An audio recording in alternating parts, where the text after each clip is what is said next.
से इसको और समझ सके ग्राफिक्स के जरिए रविकांत, मैं चाहूंगी कि आप बताएं कि जिस केची का आप जिक्र कर रहे हैं, एनिमेशन के जरिए आप बताएं कि कैसे वहां से कोरोमंडल एक्सप्रेस आती है, केची खुली रहती है तो वो कॉमन लूप पे चली जाती है। देखिए, ये ट्रेन आ रही है, हावड़ा की ओर जा रही है। कैंची यहां पर है, कैंची खुली है। ये टर्म का हम इस्तेमाल कर रहे हैं कि कैंची का मतलब है ये इस लूप लाइन में ले जाने के लिए जो पटरी है वो जुड़ी हुई है, और जो भी ट्रेन उधर से आएगी वो सीधे ना जा करके लूप लाइन में चली जाएगी। तो यहां पर कहीं सिग्नल था, सिग्नल दिया हुआ था, ये ट्रेन आगे आई। अब इसके आगे का जो एनिमेशन है वो हम आपको दिखाएंगे। इसके बाद क्या हुआ, ये गाड़ी आई और इस लूप लाइन में आ गई।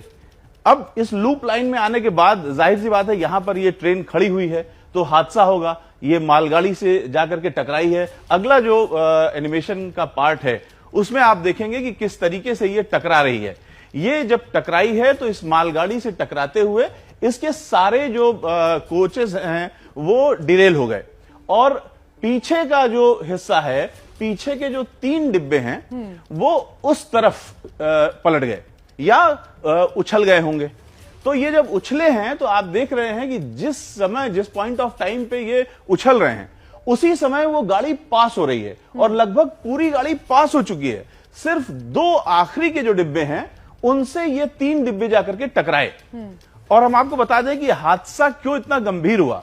ये जो 2 डिब्बे हैं पास होती हुई ट्रेन के, उसमें वो जनरल कोचेस थे, उसमें ठसाठस लोग भरे थे। जो हावड़ा की ओर कोरोमंडल जा रही थी उसके जो पिछले 3 डिब्बे थे वो भी जनरल थे, उसमें भी ठसाठस लोग भरे थे। तो ये जो 5 डिब्बे हैं ये बुरी तरीके से टकराए हैं, जिसमें जो सवार लोग थे ज्यादातर की मृत्यु हुई है। और ये ट्रेन जो हादसा हुआ है वो उसमें कुल 24 डिब्बों की ये गाड़ी थी जो कोरोमंडल गाड़ी थी। उसके 21 डिब्बे डिरेल हो गए, बाकी के जो 3 डिब्बे थे वो उस तरफ डाउन लाइन पे पलट गए। तो 5 डिब्बे पूरी तरह क्षतिग्रस्त हो गए। हाँ। और चूंकि हादसा 125 किलोमीटर की रफ्तार से हुआ तो मोमेंटम काफी ज्यादा था, तो नतीजा सभी कोचेस में हादसा हुआ। जो चूक है वो यहां पर हो गई, एक जो छोटी सी लापरवाही है जो केची